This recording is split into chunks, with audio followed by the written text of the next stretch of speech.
Hi ஸ்பைடேஸ். ரீசெண்டா பாத்தீங்கன்னா YouTube tech கம்யூனிட்டியில ஒரு பெரிய கான்ட்ரவர்சியா போயிட்டு இருந்தது. என்னன்னு பாத்தீங்கன்னா டெக் பாஸ் சேனல்ல இருந்து அந்த சேனலோட ஃபேஸ் ஆஃப் த சுதர்ஷன் வந்துட்டு பாத்தீங்கன்னா சேனலை விட்டு வெளியே வந்துட்டு தனியா டெக் சூப்பர் ஸ்டார் அப்படின்னு சொல்லிட்டு ஒரு சேனல் ஆரம்பிச்சு அந்த சேனலை எதனால விட்டு வந்த அப்படின்ற ரீசன் சொல்லியிருந்தாரு. இந்த மாதிரி ஃபுல்லா வந்துட்டு இன்ஆர்கானிக் கண்டென்ட்டா போட்டுட்டு இருக்காங்க, ஆர்கானிக்கு இம்பார்ட்டன்ட் கொடுக்க மாட்டாங்க அப்படிங்கிற மாதிரி எல்லாம் அலிகேஷன்ஸ் வச்சுட்டு இதனால தான் நான் தனியா வந்தேன் அப்படிங்கிற மாதிரி அவர் வீடியோ போட்டிருந்தாரு.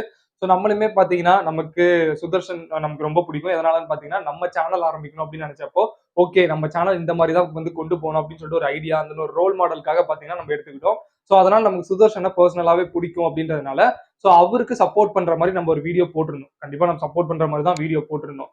ஸோ அவர் போட்ட வீடியோவுக்கு ரிப்ளே வீடியோவா பாத்தீங்கன்னா டெக் பாஸ் சேனல்ல இருந்து விஜய் கார்த்திகேயன் வந்துட்டு அவர் ரிப்ளை கொடுத்திருந்தாரு. ஸோ அவர் வீடியோ பார்த்தோன்னே நமக்கு என்ன தெரிஞ்சதுன்னு பாத்தீங்கன்னா ஓகே சுதர்ஷன் மேலதான் தப்பு இருக்கும் அப்படிங்கிற மாதிரி நமக்கு வந்து ஃபீல் ஆச்சு. ஸோ அதுக்கும் நம்ம வீடியோ போட்டிருந்தோம். அதுக்கப்புறம் திரும்பவும் சுதர்ஷன் வந்துட்டு வீடியோ போட்டிருந்தாரு. ஸோ இவங்க மாத்தி மாத்தி வீடியோ போட்டு பார்த்தா இவர் போடும்போது அவர் மேலேயும் அவர் போடும்போது இவர் மேலேயும் ஸோ யார் மேலதான் தப்பு இருக்குன்றது நமக்கு எக்ஸாக்டா தெரியாம இருந்தது. ஸோ இதுக்கு மேல இதை பத்தி நம்ம பேச வேண்டாம் அப்படின்னு சொல்லிட்டு அதை பாத்தீங்கன்னா நம்ம அதோட அப்படியே விட்டுட்டோம். ஸோ இவங்களே பேசிக்கிட்டு கடைசியில யார் மேல தப்பு இருக்குன்னு தெரியுதுன்னு சொல்லிட்டு நம்ம அப்படியே விட்டுருந்தோம். ஸோ அப்புறம் மாத்தி மாத்தி இவங்க ரெண்டு பேருக்குள்ள வீடியோஸ் எல்லாம் வந்துட்டு இருந்தது. ஸோ அதுக்கப்புறம் இவங்க நார்மலா இவங்க சேனல்ல வீடியோ போட ஆரம்பிச்சிட்டாங்க, அவரு நார்மலா அவர் சேனல்ல வீடியோ போட ஆரம்பிச்சிட்டாரு. ஸோ இந்த டைம்ல பாத்தீங்கன்னா சிட் ஃப்ரீக்வன்சிஸ் அப்படின்னு சொல்லிட்டு ஒரு யூடியூப் சேனல்ல இருந்து பாத்தீங்கன்னா நம்ம விஜய் கார்த்திகேயனை கான்டாக்ட் பண்ணிருப்பாங்க நினைக்கிறேன். அவங்க கான்டாக்ட் பண்ணாங்களா இல்ல விஜய் கார்த்திகேயன் சார் கான்டாக்ட் பண்ணாரான்னு தெரியல. ஸோ கான்டாக்ட் பண்ணி விஜய் கார்த்திகேயன் என்ன பண்ணிருக்காருன்னா அவர்கிட்ட இருந்த ப்ரூஃப் ஃபுட்டேஜ் எல்லாமே வந்துட்டு சிட் ஃப்ரீக்வன்சிஸ் கிட்ட வந்துட்டு கொடுத்துருக்காங்க. ஸோ சிட் ஃப்ரீக்வன்சிஸ் என்ன பண்றாங்கன்னு பாத்தீங்கன்னா அவங்களோட யூடியூப் சேனல் எனக்கு தெரிஞ்சு மோஸ்டா இந்த மாதிரி விஷயங்களை பத்தி தான் போட்டுட்டு இருக்காங்கன்னு நினைக்கிறேன். இந்த மாதிரி யூடியூப் சேனல்ல இந்த மாதிரி பண்றது, இந்த மாதிரி கான்ட்ரவர்சியான கண்டென்ட்டை பத்தி தான் போட்டுட்டு இருக்காங்க. ஸோ இவங்க கிட்ட வந்துட்டு விஜய் கார்த்திகேயன் சார் வந்துட்டு மொத்த ஃபுட்டேஜ் ப்ரூஃப்ஸ் எல்லாம் வந்துட்டு கொடுத்துருக்காரு.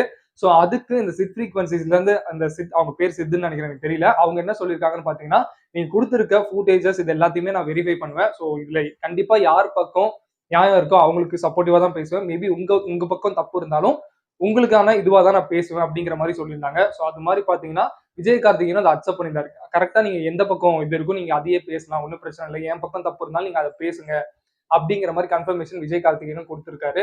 ஸோ அதுக்கப்புறமா இந்த சிட் ஃப்ரீக்வன்சிஸ் சேனல்ல பாத்தீங்கன்னா மொத்த ஃபுட்டேஜஸ் இந்த ப்ரூஃப்ஸ் எல்லாமே இந்த சாட்ஸ் எல்லாத்தையும் வெரிஃபை பண்ணிட்டு எல்லாத்தையும் கரெக்டா பாத்தீங்கன்னா இது பண்ணி வச்சு ஒரு 1 ஹவர் கிட்டத்தட்ட பாத்தீங்கன்னா 1 ஹவர் 45 மினிட்ஸ்க்கு பாத்தீங்கன்னா ஒரு பெரிய வீடியோவே போட்டிருக்காங்க. ஸோ அதை பார்த்தோன்னே பாத்தீங்கன்னா ரொம்பவுமே ஷாக்கிங்கா இருந்தது. கிட்டத்தட்ட பாத்தீங்கன்னா ஒரு 5 டேஸ்க்கு முன்னாடி வந்து போட்டிருக்காங்க அந்த வீடியோ. அதுல ஏகப்பட்ட விஷயங்களை வந்து அவங்க எக்ஸ்போஸ் பண்ணியிருக்காங்க. ஸோ அதை பார்த்ததுக்கு அப்புறம் பாத்தீங்கன்னா நம்ம இதுக்கப்புறம் ஏன்னா நிறைய பேர் நார்மலான பீப்புள்ஸ் பாத்தீங்கன்னா ஒரு ப்ராடக்ட்டை வாங்கணும் அப்படிங்கிறப்போ டெக் சேனல்ஸ் தான் பார்ப்பாங்க. பார்த்து அவங்க என்ன சொல்றாங்க அப்படின்றத பார்த்து தான் வந்து டிசைட் பண்ணுவாங்க. பட் இவங்க வந்துட்டு மக்களே ஏமாத்திருக்காங்க. அதாவது சுதர்ஷன் கிடையாது, விஜய் கார்த்திகேயன் கிடையாது, இவங்க எல்லாரும் சேர்ந்து தான் அதை பண்ணியிருக்காங்க. எல்லாரும் ஒன்னா சேர்ந்து தான் பாத்தீங்கன்னா மக்கள் எல்லாரும் ஏமாத்திருக்காங்க. எந்த மாதிரி ஏமாத்திருக்காங்க அப்படின்னு சொல்லிட்டு பாத்தீங்கன்னா பிராண்டு கிட்ட காசை வாங்கிட்டு இந்த ப்ராடக்ட்டை வாங்கி தான் வீடியோ பண்றாங்க. ஸோ அந்த மாதிரி பண்ற வீடியோக்கு கண்டிப்பா பாத்தீங்கன்னா பெய்டு ப்ரொமோஷன்றதை மென்ஷன் பண்ணணும். ஸோ அதை அவங்க மென்ஷன் பண்றது கிடையாது. அதே மாதிரி காசு வாங்கிட்டு பாத்தீங்கன்னா அந்த பிராண்ட்ல ப்ராப்ளம்ஸ் இருந்தாலும் அந்த ப்ராடக்ட்ல ஒரு சில ப்ராப்ளம்ஸ் இருந்தாலும் அது பெஸ்டா இருக்கு அப்படிங்கிற மாதிரி எல்லாம் பண்ணிருக்காங்க. ஏகப்பட்ட எக்ஸாம்பிளுக்கு நிறைய வீடியோஸ்மே இருக்கு. ஃபார் எக்ஸாம்பிள் பாத்தீங்கன்னா இந்த ஓப்போவோட ஃபோல்டு மொபைல் சாம்சங்கோட ஃபோல்டு மொபைலோட கம்பேர் பண்ணி ஒரு வீடியோ ஒன்று போட்டிருப்பாங்க. ஸோ அதுல பாத்தீங்கன்னா சாம்சங்கோட ஃபோல்டை ஓப்போவோட கம்பேரே பண்ண முடியாது. ஏன்னா அந்த அளவுக்கு வந்துட்டு ஓப்போ நல்லாவே பண்ணிருந்தாங்க. ஸோ அப்படி இருந்தாலும் சாம்சங் காசு கொடுத்துருக்காங்க அப்படின்றதுக்காக அவங்களுக்காக பேசுறதுக்காக பாத்தீங்கன்னா ஓப்போவோட கம்பேர் பண்ணி சாம்சங் தான் பெஸ்ட் அப்படிங்கிற மாதிரி வந்துட்டு பேசியிருந்திருப்பாரு. ஸோ ரீசெண்டா நான் ஒன்று பார்த்தேன் பர்சனலா. இதுக்கு முன்னாடி எனக்கே ஒரு ஃபீல் ஒன்று இருந்தது. இந்த ஒன் பிளஸ் இயர்பட்ஸ் வீடியோ ஒன்று போட்டிருந்தாங்க. அதாவது பிளைண்ட் ஃபோல்டுன்னு சொல்லிட்டு கண்ணை கட்டிட்டு 4 டிஃப்ரெண்ட் பிராண்ட்ஸ் வந்துட்டு கொடுத்துட்டு 4 பேர்கிட்ட கொடுத்துட்டு 4 பேரும் எதை சொல்றாங்கன்னு பார்த்தீங்கன்னா கண்டினியூஸா அது எப்படி சொன்ன மாதிரியே எல்லாருமே வந்துட்டு ஒன் பிளஸ் தான் பெஸ்ட்னு வந்துட்டு சொல்லுவாங்க. ஸோ அதை பார்க்கும்போது ஸ்கிரிப்டடுன்றது தெரிஞ்சது. ஸோ என்டர்டைன்மெண்ட் பண்றதுக்காக இந்த மாதிரி பண்றாங்க அப்படிங்கிற மாதிரி நான் நினைச்சிருந்தேன். பட் அவங்க எல்லாமே பார்த்தீங்கன்னா இப்படிதான் பண்றாங்க அப்படின்றது பார்த்தீங்கன்னா கொஞ்சம் ஷாக்கிங்கா இருக்கு. ஸோ இதெல்லாம் பார்த்தீங்கன்னா அந்த சேனல்ல எக்ஸ்போஸ் பண்ணியிருக்காங்க. ஸோ அந்த வீடியோட லிங்கை நான் கண்டிப்பாக டிஸ்கிரிப்ஷன்ல கொடுப்பேன். ஏன்னா 1 ஹவர் 45 மினிட்ஸ் வீடியோ நம்மளால இங்கே எக்ஸ்பிளைன் பண்ண முடியாது. ஸோ அது நம்ம வேலையும் கிடையாது. ஏன்னா ஆல்ரெடி ஒருத்தவங்க போட்டிருக்காங்கிறப்போ அதையும் நம்ம எதுக்கு நம்ம சேனல்ல போடணும். ஸோ அந்த லிங்கை நான் டிஸ்கிரிப்ஷன்ல கொடுக்குறேன். நீங்க அதை கண்டிப்பாக கிளிக் பண்ணி பார்க்கணும். எதனாலன்னு பார்த்தீங்கன்னா ஸோ அப்போதான் உங்களுக்கு ஒரு ஐடியா கிடைக்கும். ஏன்னா நம்ம எந்த ப்ராடக்ட் வாங்கினாலும் யூடியூப்பை பார்க்கணுன்றப்போ அதுக்கப்புறம் நம்ம யோசிச்சு பார்ப்போம். இவங்க பேச்சை கேட்கணுமா அப்படின்ற ஒரு கேள்வி வரும். ஸோ அதுக்காக தான் சொல்றேன். நீங்க கண்டிப்பா வந்துட்டு பாருங்க. ஸோ இந்த மாதிரி ஒரு சில பேர் பண்றதுனால பாத்தீங்கன்னா உண்மையா ரிவ்யூ பண்ற எல்லா யூடியூபரோட பேருமே பாத்தீங்கன்னா டேமேஜ் ஆகுது. ஸோ இதனால இதுக்கு என்ன சொல்யூஷன் அப்ப யூடியூபை பார்த்தும் டிசைட் பண்ண முடியாது. ஏன்னா நம்ம மக்கள் எல்லாருமே பாத்தீங்கன்னா எல்லா ப்ராடக்ட்டையும் வாங்கி நம்மளால வந்துட்டு தெரிஞ்சுக்க முடியாது. ஸோ யூடியூப்பை பார்த்து தான் தெரிஞ்சுக்கணும்னு நினைக்கிறோம். அப்படி இருக்கும்போது யூடியூபரே இப்படி பண்ணும்போது மக்கள் என்ன பண்றது அப்படின்னு சொல்லி கேட்டீங்கன்னா, இதுக்கு எனக்கு தெரிஞ்ச ஒரே சொல்யூஷன் தான். ஆக்சுவலி நீங்க டெக் ரிலேட்டடா ஏதாவது ப்ராடக்ட் வாங்குறீங்கிறப்போ அந்த டெக்கை பத்தி நீங்களே தெரிஞ்சு வச்சிருந்திருக்கணும். டெக்னிக்கலா நிறைய விஷயங்கள் தெரிஞ்சிருக்கணும் அப்படின்னு தான் நினைக்கிறேன். ஃபார் எக்ஸாம்பிள் ஒரு மொபைல் இருக்கு அப்படிங்கிறப்போ, அந்த மொபைல்ல எல்லாரும் என்ன பாக்குறீங்கன்னா, கேமரா நல்லா இருக்கா, பில் குவாலிட்டி நல்லா இருக்கா, இதைதான் பாக்குறீங்க. அதை தவிர்த்து ப்ராசஸர்னா என்ன, அதுல இருக்க ஜிபியூனா என்ன, சிபியூனா என்ன, என்பியூனா என்ன, இதெல்லாம் தவிர்த்து மெமரிக்காக LPDDR5 வேர்ட்ஸ், அதுல நிறைய வெர்ஷன்ஸ் இருக்கு. UFS 2.2, 3.0, 4.0 இந்த மாதிரி ஏகப்பட்டது இருக்கு. இதெல்லாம் என்னென்ன அப்படின்னு சொல்லிட்டு நீங்க தெரிஞ்சுக்கிட்டா மட்டும்தான் பாத்தீங்கன்னா, அதுக்கப்புறம் நீங்க மத்த யூடியூபரோட ரிவ்யூவை பார்க்கணுன்ற அவசியமே கிடையாது. நீங்க ஒரு மொபைலை வாங்க போறீங்கன்னா அந்த மொபைல் என்னென்ன ஃபீச்சர் இருக்கு, என்ன ப்ராசஸர் இருக்கு, ஸோ நம்மளோட நீட் என்ன இருக்கு, அந்த நீடுக்கு எந்த அளவு நமக்கு தேவைப்படுது, அது இதுல இருக்கா அப்படின்றதெல்லாம் வந்துட்டு நீங்களே டிசைட் பண்ணி நீங்களே அந்த ப்ராடக்ட் வந்துட்டு வாங்க முடியும். ஸோ அதுக்காக என்ன பண்ணலாம்னு பார்த்தீங்கன்னா, நான் நம்ம சேனல்ல இந்த ஸ்டெப் எடுக்கலாம் அப்படின்னு சொல்லிட்டு நினைக்கிறேன்.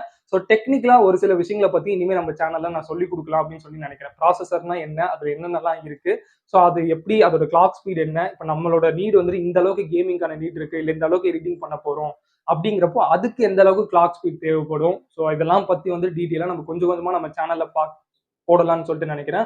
ஸோ இதை பார்த்து இதை நீங்க கத்துக்கிட்டீங்கனாலே அதுக்கப்புறமா உங்களுக்கான மொபைல் எதுன்றதை நீங்களே வந்து டிசைட் பண்ணிக்கலாம். இது மொபைல்னு கிடையாது, எதுவா வேணா இருக்கட்டும். நீங்க வாங்க போற சவுண்ட் பாரா இருக்கட்டும், ஸ்பீக்கரா இருக்கட்டும், TWS இருக்கட்டும், ஹெட்செட்டா இருக்கட்டும், எதுவா இருந்தாலும் உங்களுக்கே வந்துட்டு ஒரு ஐடியா கிடைச்சிடும். ஸோ அதை வந்துட்டு நான் நம்ம சேனல்ல பண்ணலாம் அப்படின்னு சொல்லிட்டு இருக்கேன். ஸோ இதுக்கப்புறமா மெயினா வந்துட்டு நான் மற்ற எந்த சேனலையும் மென்ஷன் பண்ணல. ஸோ இப்போதைக்கு இதுதான் பாத்தீங்கன்னா எக்ஸ்போஸ் ஆயிருக்கு. டெக் பாஸ் சேனல்ல இதுக்கு முன்னாடி போட்ட வீடியோஸ் எதையுமே நீங்க ரெஃபர் பண்ணி எந்த ஒரு ப்ராடக்ட்டையுமே வாங்காதீங்க. ஏன்னா அதுல மோஸ்ட் ஆஃப் த கண்டென்ட் எல்லாமே பாத்தீங்கன்னா பெய்டு ப்ரொமோஷனா தான் பாத்தீங்கன்னா அவங்க வந்துட்டு இந்த இடத்துல பண்ணியிருக்காங்க. எல்லா வீடியோலயும் அவங்களே சொல்லுவாங்க, காசு வாங்கிட்டாங்க பாட்டி, காசு வாங்கிட்டாங்க பாட்டி, அப்படிலாம் கிடையாது, நாங்க யாரும் காசு வாங்கல அப்படிங்கிற மாதிரி சொல்லியிருப்பாங்க. பட் அவங்க எல்லா வீடியோவுமே மோஸ்ட் ஆஃப் த வீடியோ காசை வாங்கிட்டு தான் பண்ணியிருக்காங்கன்றது இப்போ ப்ரூஃபோட வந்துட்டு உறுதியா தெரியுது. ஸோ அதை நீங்க ஒரு தடவை பார்த்துக்கோங்க. இதுக்கப்புறம் அவங்களோட ஓல்டு வீடியோஸை நீங்க ரெஃபர் பண்ணாதீங்க. அண்ட் தென் இந்த இடத்துல நான் விஜய் கார்த்திகேயன் சாருக்கு சொல்ல வரது என்னன்னு பாத்தீங்கன்னா, அவங்களே வாலண்டியரா வந்து மொத்த ப்ரூஃபையும் கொடுத்துருக்கிறதுனால அட்லீஸ்ட் இதுக்கப்புறம் நீங்க பண்ண போற வீடியோஸ்க்கு பெய்டு ப்ரொமோஷன் போட்டு பண்ணுங்க. அண்ட் தென் கொஞ்சம் உங்களை நம்பி இருக்க 4 மில்லியன் சப்ஸ்கிரைபர்ஸ் கிட்ட இருக்காங்க. ஸோ அவங்களுக்கு ட்ரஸ்டபிளா இருக்கிறதுக்காக பாத்தீங்கன்னா இதுக்கப்புறமா கொஞ்சம் ட்ரூத்ஃபுல்லா என்ன இருக்கோ அதை மட்டும் போட்டா நல்லா இருக்கும் அப்படின்றத நினைக்கிறேன். சுதர்ஷன் ப்ரோக்கு பாத்தீங்கன்னா எனக்கு என்ன சொல்றதுன்னு தெரியல. இதுக்கப்புறம் அவர் முதல்ல, ஏன்னா அந்த இன்சிடென்ட்க்கு அப்புறம் அவர் இப்போதைக்கு வீடியோ போடல, 8 days ஆயிடுச்சு.